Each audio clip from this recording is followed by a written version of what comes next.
Good afternoon. This is Bar Torah on Parshas Korach.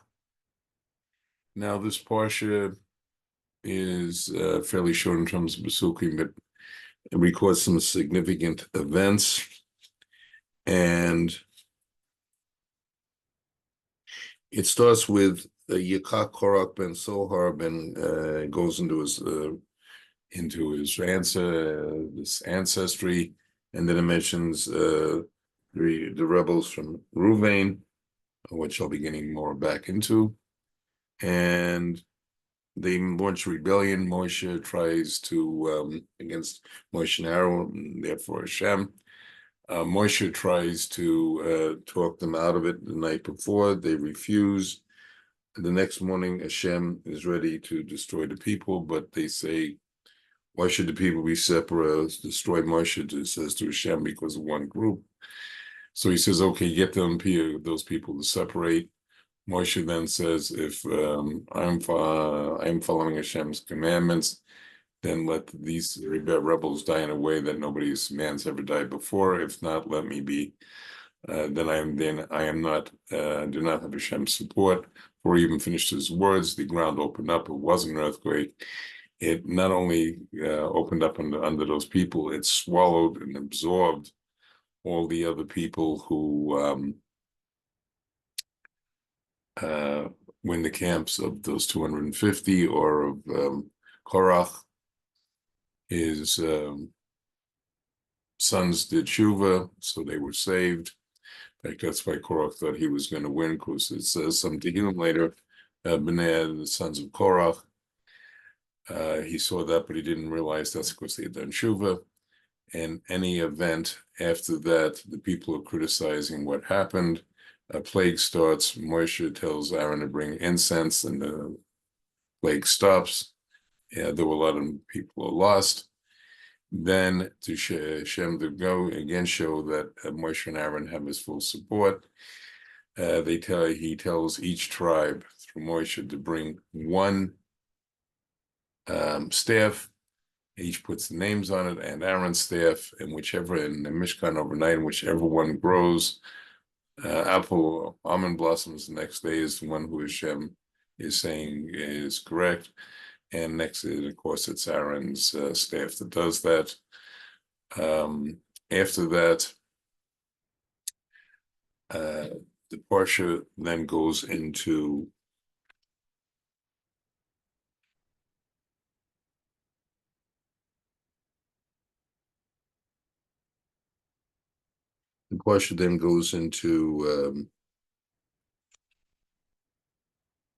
commandments of the gifts that should be given to the Levium and the Kohanim from the sacrifices for their service in the Levium, because they're taking care of the Mishkan, protecting it, and assisting the Kohanim.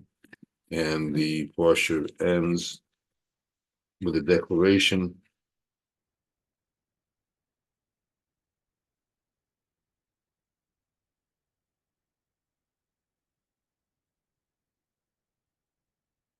that you should not desecrate any of that.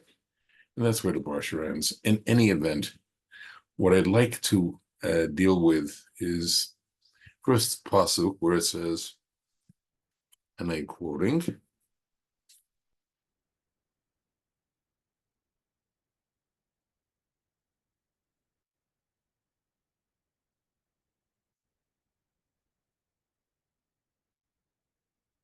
Yikach Korach ben Yitzhar ben Kachat ben Levi and Datan Aviram Bnei Liav and Vaon ben Pella Bnei Ruvain. These are the ones who are rebelling. Now, both I'm going to emphasize on Korach and On. Now, Korach, who was he? And what's really going on? What did Korach take? Now, on basic level, you could say, well, he took people aside, he led a rebellion, and that's one interpretation. However, there's far deeper meanings to it, and to understand that, we have to understand that Korach, in fact, was a Gilgul a reincarnation of Cain, or Cain in English, and his brother was Hevel, the one he killed, or Abel in English. And this whole episode is part of a multi-dimensional, multi-generational issue. Cain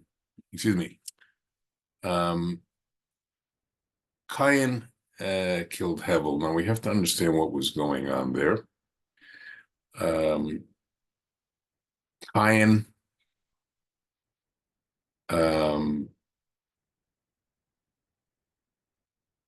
had two sisters, and Hevel wanted to marry the extra sister of Cain. Now, what did Hevel do? He asked for him. Cain refused, and he knocked him down. That plus the whole business with the sacrifices that Hevel's was accepting and Cain wasn't. This was the last straw for Cain. He rose up and killed Hevel. Now, as in many things, things are multi-generational.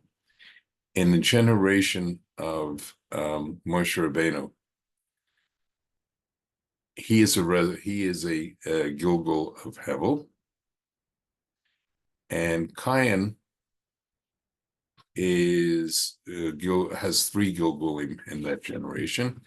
Now, a couple of questions remain in that before I explain how that works exactly. Is how can it be 3? How can Cain be 3 different people in one generation? There's a couple of answers. First of all the neshamas that are going to come into the world were first with Adam. Then many of them were passed on to Cain and Hevel. So there could be more than one neshama in Cain.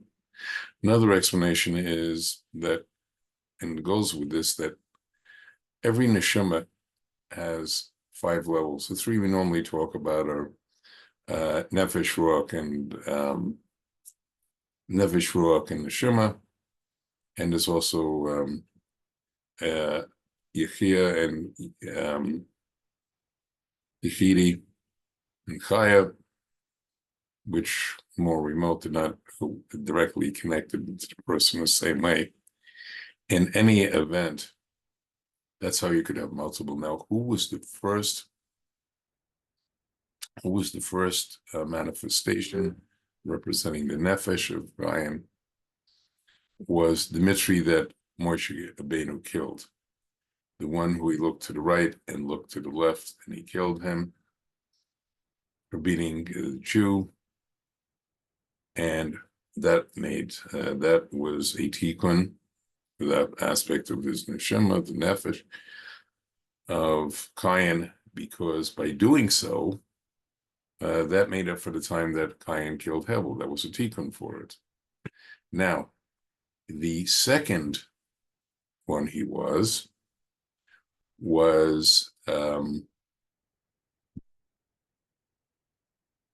Yithro.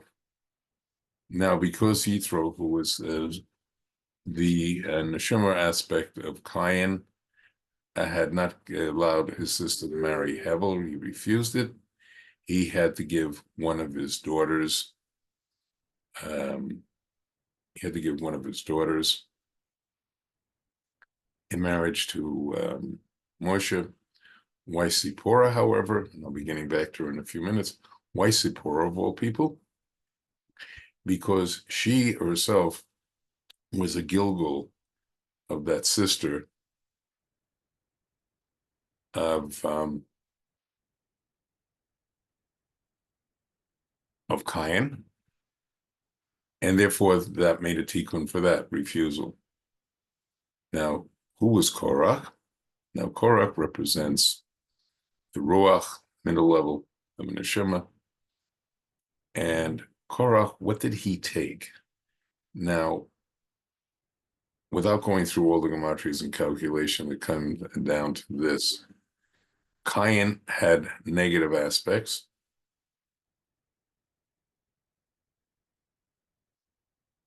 and had negative aspects to his neshama, as did Hevel. Now, what Moshe did is whatever aspects he gave, he did it to complete tikkun, and all of his soul sparks were pure at 345, and that, well, those 345 soul sparks became positive, and that fits, because if you look at the letter, what is the Hebrew number for 345 is She and Mem Hey. She and Mem Hey, if you reverse and rearrange letters, is Moshe. Now, Korach took the negative aspects of Cain's neshama and also took this negative sparks of Hevel. You get a total of 300 and you get a total of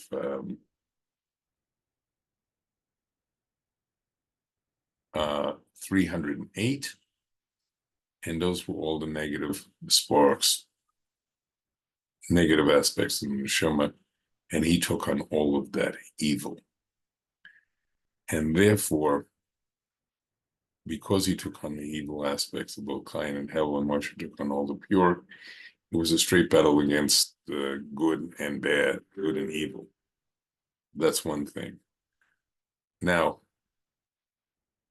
I'd like to explore a bit more here, show that there's even more going on with the case of Korach.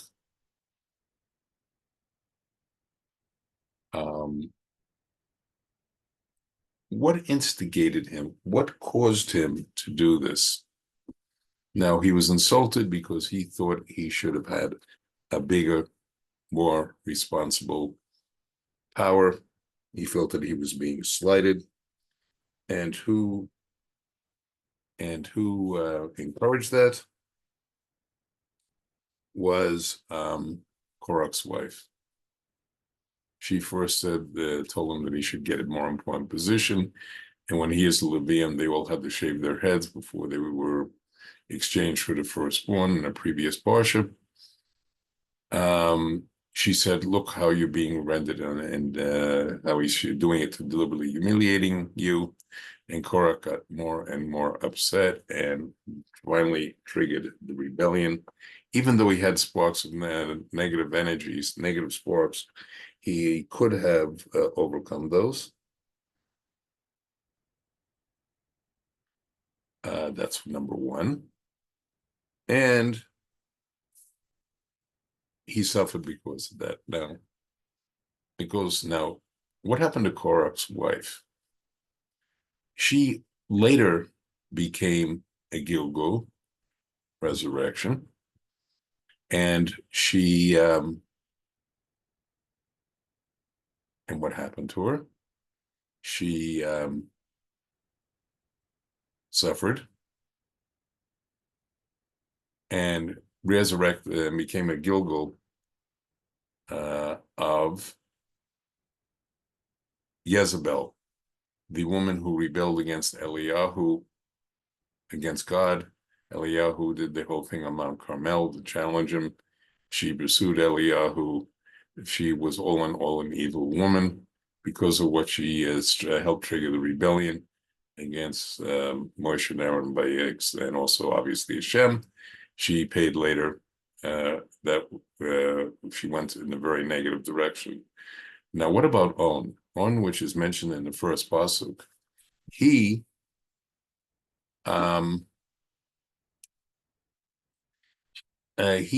wanted to become part of the rebellion. On's wife said, listen, what do you gain? No matter what happens, you're not going to be the leader. It's either going to be Moshe and Aaron, or it's going to be Korach. So what do you gain? He still wanted to become part of the rebellion. So what happened? She gave him wine, put him to sleep, so he couldn't do it. Messengers were sent to get him. Now, she did a very daring thing. Both her and her daughter were married women. A married woman never uncovers her hair in public. So what they did is when the messengers came, they sat at the entrance to the tent, took off their hair covering, and as evil as the rebels were, they would not go past these women into a tent where women's hair was uncovered, and that saved on from joining the rebellion. Still, when the earth was opened and was sucking everybody in, she was supposed to go too. She prayed, and Hashem made a special miracle in her source. And then what happened? He didn't want to apologize to Moshe Rabbeinu. He was too embarrassed, and he did tshuva for the rest of his life. But Moshe came to his tent, and then with her encouragement, he did tshuva. Now, what was her reward? She eventually became Michal, the daughter of Shaul, one of the wives of David, and she saved him just like she saved her husband when she was the wife of On. Now, who I'd like to go back with now, what about Zipporah in all this? Zipporah had saved Moshe at a key moment. When he was about to go back into Mitzrayim to meet Aaron and save the Jewish people, he was at an inn. He'd gone up to Har Sinai. He had forgotten that he was supposed to circumcise his son Eliezer, and an angel tried to kill Moshe. Well, what happened is she circumcised him. Now, what was the significance of this? And we know very little about Eliezer. Now, there's only one as brought down. The Vartor is based on number of midrashim, Shar Gugulim, Sefer, another Sefer by Rav Menachem Azariah Fano, as well as other sources, and Shar Gugulim and Kutei Torah, among other sources. Why did he get the name Eliezer? Because who was the only Eliezer in the Chumash? Was Abraham's servant, and he was righteous. He was hoping to marry into Abraham's family, but it didn't. His daughter would marry in. Didn't happen, and she wound up marrying, and Yitzchak wound up marrying Rivka. So he got a chance to be resurrected. And who was he resurrected as? Who was his Gilgal? He was Eliezer, Moshe's son. And because of the merit of Zipporah in doing the circumcision on the 8th day, he was able to then join the Jewish people on Sinai and receive the Torah. Now, Zipporah herself, sounds like if you look at the story, she got shortchanged, because what happened? Moshe sent her back, some say because children would have been a distraction when he was going to Egypt. He was also worried about her safety and the children, with everything that was going to be going on when he went up against Pharaoh, together with Aaron. And therefore, she missed all the miracles in Mitzrayim. Not only did she miss all the miracles in Mitzrayim, she missed the Yam Suf. She missed it all, because she wasn't brought back by Yithro with her 2 sons till later. Surely before they were going to either just after they received the Torah or just before they received the Torah. So what was Devorah's, what was Zipporah's reward? And what did she get? She also became a Gilgal. Who did she become? Who was her Gilgal? Who did she resurrect and come into? Devorah. Devorah, the one who with Barak did battle against Sisera and his army, which had 900 chariots, interestingly enough. So she was able to do and see everything and do everything, because basically she became she saw the miracles, was partially responsible for the miracles that she had happened were through her. And incidentally, Devorah had a second neshama there, not only hers, but also Tamar, the one who, the daughter-in-law of Yehuda, and because it says she sat under Tamar, sat under a palm tree, and it's very similar letters to Tamar. And anyway, so she was a very righteous woman, and she also got to help liberate the Jewish people. So that, plus she developed this shir of Devorah, that is one of the 10 shirim. 9 of them we've had, praising Hashem. 10th one will be Zman HaMashiach, and she did that. So if one looks at all this, Hashem's thoughts and plans, as it says in the Tehillim 92 that we say in Shabbat, are very deep and very complex. And may the final Hashem's plans come to fruition, and may we soon merit the redemption. Good Shabbos, Shabbat Shalom, and since the first day of Rosh Chodesh Tammuz will be on Shabbat, Chodesh Tov.